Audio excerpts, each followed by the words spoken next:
नियम था कि भगवान भोलेनाथ को वो प्रतिदिन चिता की भस्म चढ़ाता था, प्रतिदिन चिता की भस्म लाता। एक दिन उसने पूरे घाट देख लिए अवंतिकापुरी के, उज्जैन के। उस दिन एक भी चिता नहीं। अब भस्म कैसे धारण कराएं? 4 बज गए। घर आया, पत्नी से कहा, प्रिय आज तो मेरा नियम टूटा जा रहा है। कि क्या हुआ? कि आज मुझे चिता की भस्म नहीं मिली देवी, और मेरा नियम है चिता की भस्म चढ़ा कर ही भोजन करूंगा।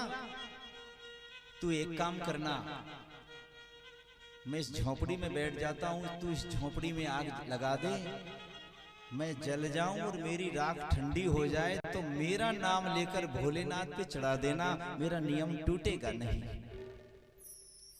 उसकी पत्नी ने कहा, स्वामी मेरे होते हुए और आप जलेंगे? एक काम करो, आपका नियम नहीं टूटेगा। और दूसरा यह है कि आप अपने हाथों से ही भगवान भोलेनाथ को भस्म धारण कराएंगे तो आपका नियम पूरा होगा। तो इस झोपड़ी में मैं बैठ जाती हूँ, मैं जल जाती हूँ, और मेरी चिता की भस्म जब ठंडी हो जाए तो आप अपने हाथ से भगवान भोलेनाथ को धारण करा देना। भगवान भोलेनाथ को जब भस्म धारण कराएंगे तो आपका नियम भी पूरा हो जाएगा। और ऐसा ही हुआ।